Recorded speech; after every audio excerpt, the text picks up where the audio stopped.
Looking at the Highlanders, though, who continue to be the worst team in the league, one person stood out for me, and he stood out all season. And I know that the All Black selector's interested, and we know that he's been in All Blacks 15. Fabian Holland, Brynner, once again, he's just everywhere at lock for the Highlanders. Yeah, look, I love the look of him. Look, you're talking around all facets of kind of what you need for a lock.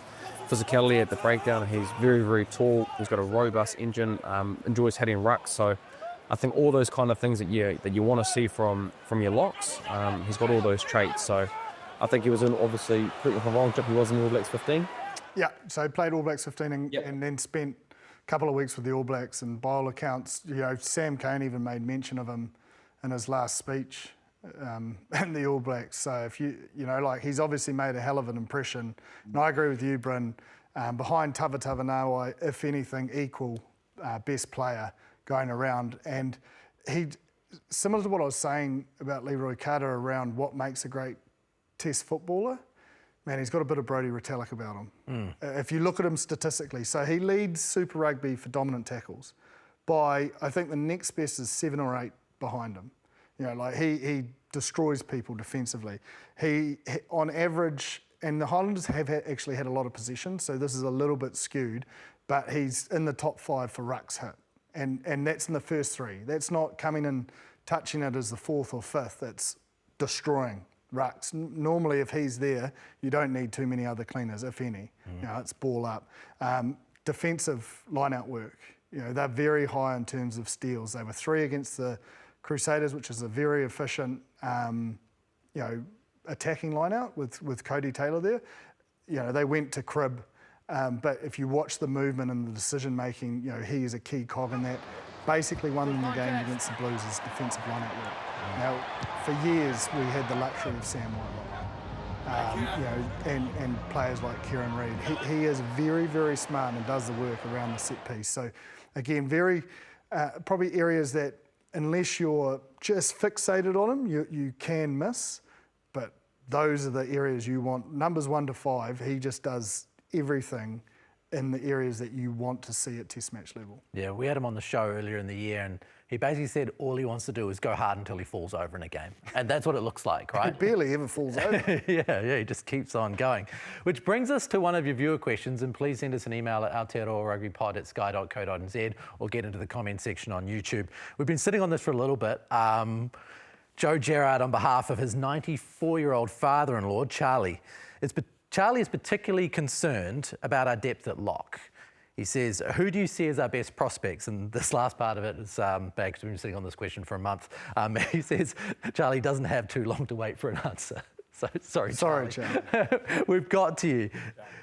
Off the back of that, with Fabian Holland, what do you think? Do we have good depth at lock? I think we do. You think of Naitoa Akoi. He's really come of age.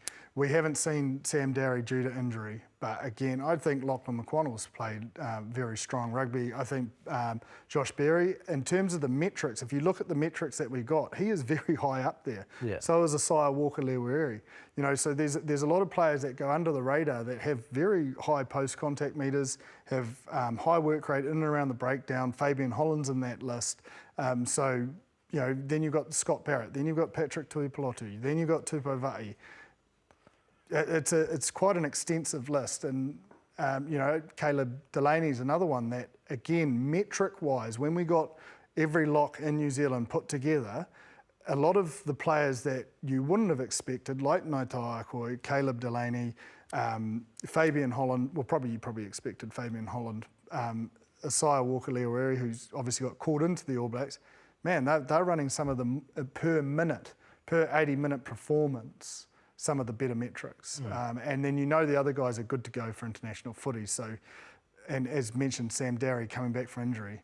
She's a pretty extensive list. Yeah. That are good enough to play international rugby. Tony Shaffoon as well. I think if you're talking around ruck efficiencies, he's the best in the competition in terms of being able to win rucks efficiently. So I think our stocks aren't actually too bad. So hopefully that can actually answer your question, Charlie, and you can sleep a little bit easier at night knowing that our locks are a little bit gooder here in New Zealand. I suppose we have talked a lot about the things that happen between set pieces. What about at set piece itself? What about at line-out time? Which ones of these guys, the guys where you say, in an international line-out, he's going to get up, he's going to steal some ball? Well, I think Holland, he has stolen a hell of a lot of ball. So is Shalfoon, actually. He's disrupted a lot of line-outs.